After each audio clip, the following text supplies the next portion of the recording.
Bismillahirrahmanirrahim. Assalamualaikum warahmatullahi wabarakatuh. Selamat pagi anak-anak. Bagaimana kabarnya hari ini? Alhamdulillah. Ibu mau dengar sekali lagi nih. Kalau ibu tanya kabar kalian, kalian harus menjawab Alhamdulillah, luar biasa, Allahu Akbar. Siap? Gimana kabarnya anak-anak? Alhamdulillah, luar biasa, Allahu Akbar.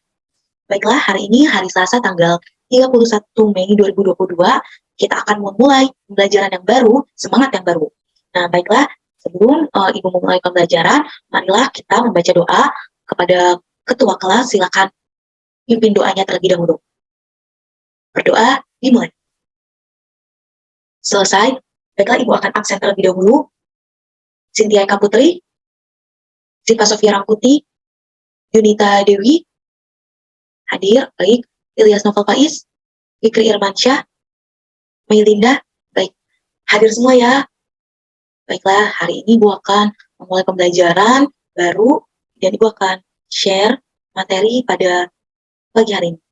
Baik anak-anak, pada hari ini kita akan mempelajari mengenai kondisi geografis Indonesia dengan tema 1 yaitu organ gerak hewan dan manusia, subtema 3 yaitu lingkungan dan manfaat. Nah, jadi pada pagi hari ini kita akan mengetahui bagaimana sih kondisi geografis di negara kita yaitu negara Indonesia. Tentunya kita harus mengetahui sebagai warga negara kita harus mengetahui apa saja kondisi geografis negara kita. Nah, sebelum memulai pembelajaran untuk meningkatkan semangat kita juga dan memberikan atau menghargai jasa para pahlawan, marilah kita menyanyikan lagu nasional Satu Nusa Satu Bangsa. Satu tanah lamanya Indonesia Nusantara. Akan Ibu lanjutkan pembahasan kita. Ibu akan menjelaskan mengenai tujuan pembelajaran hari ini. Jadi tujuan pembelajaran kita hari ini yang pertama, siswa mampu menguraikan kondisi geografis bangsa Indonesia sebagai negara maritim dan kepulauan terhadap kondisi sosial dan ekonomi masyarakat secara penting. Yang kedua, dengan mempelajari pembelajaran hari ini siswa mampu menyimpulkan pengaruh karakteristik geografis Indonesia terhadap kehidupan ekonomi, sosial budaya, komunikasi serta transportasi. Nah, yang ketiga, dengan membuat clipping, siswa mampu membedakan pengaruh kondisi geografis bangsa Indonesia sebagai negara maritim dan kepulauan terhadap kondisi sosial dan ekonomi masyarakat secara tentuan. Nah, selanjutnya perhatikan peta negara Indonesia di bawah ini. Nah, yang kalian lihat ada pulau apa saja sih yang terdapat di peta ini? Benar sekali. Pada peta ini terdapat ada pulau Kalimantan, Jawa, Sumatera, pulau Papua. Nah, ini merupakan salah satu pulau atau salah satu peta negara bangsa Indonesia. Nah, sekarang Ibu ingin mendengar salah satu di antara kalian membaca mengenai teks yang ada di PowerPoint ini.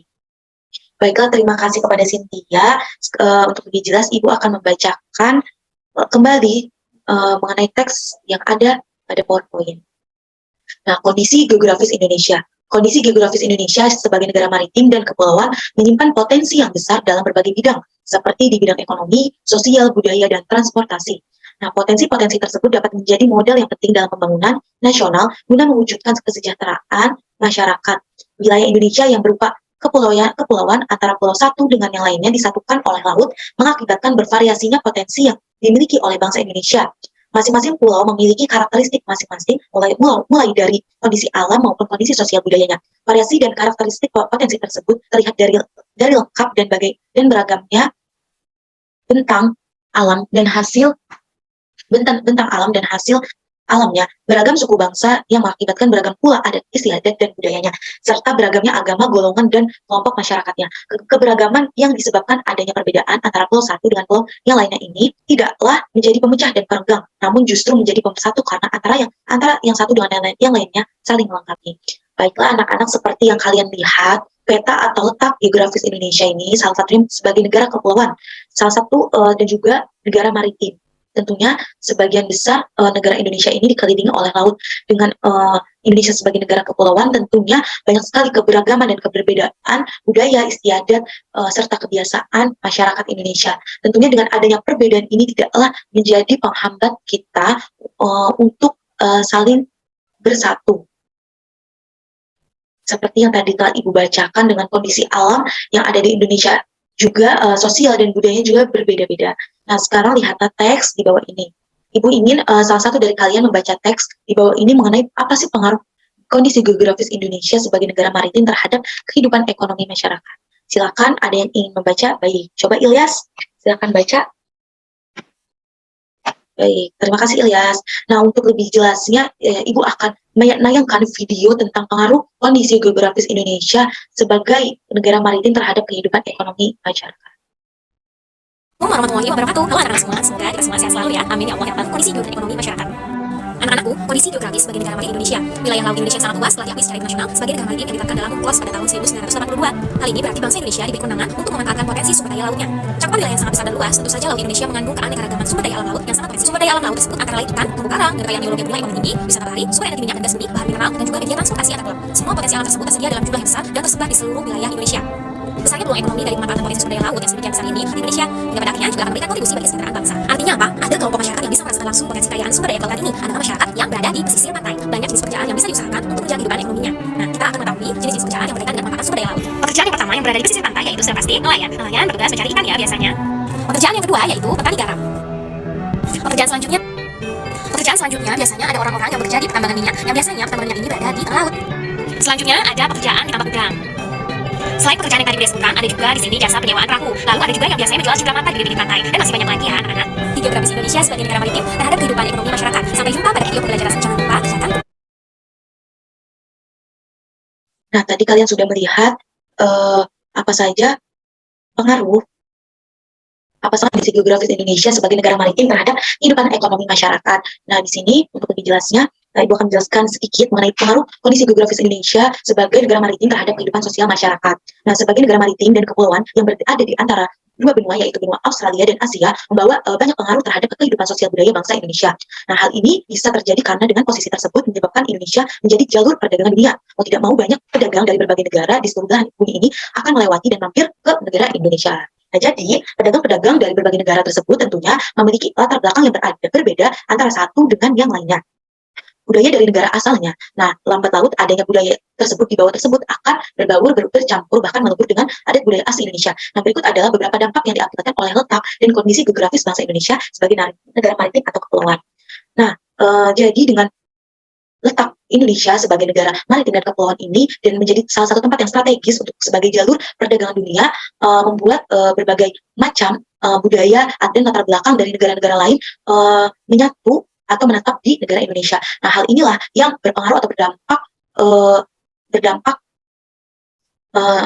dengan adanya letak kondisi geografis bangsa Indonesia terhadap budaya di Indonesia. Pertama, komunikasi dan interaksi antara penduduk menjadi lebih mudah, baik antar warga Indonesia maupun orang Indonesia dengan warga asing. Hal ini didukung dengan adanya kemajuan teknologi di bidang pelayaran antar pulau dan antar negara. Tentunya dengan adanya warga negara asing yang masuk ke negara Indonesia dapat memudahkan komunikasi dan interaksi antara penduduk dengan warga negara asing. Yang kedua, terjadinya pembauran, pencampuran atau peleburan nilai-nilai antar pulau dan antar negara.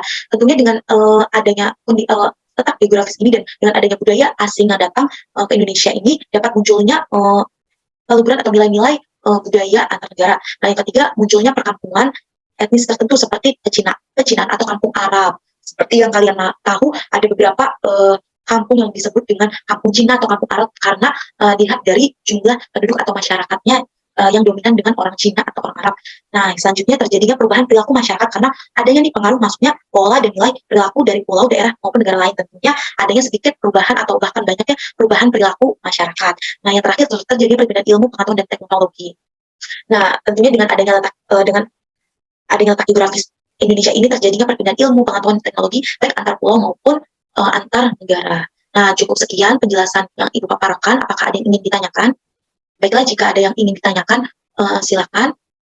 Nah, baik, jika ada yang belum dipahami, kalian bisa menanyakan lewat WhatsApp group. Jika tidak, Ibu akan menjelaskan kerja atau mengirim nomor kerja peserta didik. Nah, Ibu akan membagi menjadi 4 kelompok. Nanti kalian akan membuat sedikit project atau clipping yang membahas mengenai kondisi, atau kalian akan menggolongkan apa saja sih kondisi-kondisi atau letak geografis bangsa Indonesia. Ibu akan kirim melalui WhatsApp group serta soal evaluasi yang akan kalian kerjakan. Nah, selamat mengerjakan. Untuk soal LKPD itu dikerjakan secara kelompok. Kalian diskusikan dengan teman kelompok kalian. Minggu depan lakukan presentasi hasil kerja kelompok di depan kelas dan kumpulkan soal individu atau soal evaluasi. Nah, baiklah, karena waktunya sudah habis, mari kita tutup pembelajaran kali ini dengan membaca ayat Alhamdulillahirabbil alamin. Wassalamualaikum warahmatullahi wabarakatuh. Baiklah, terima kasih anak-anak. Silakan keluar dari Zoom Meet ini.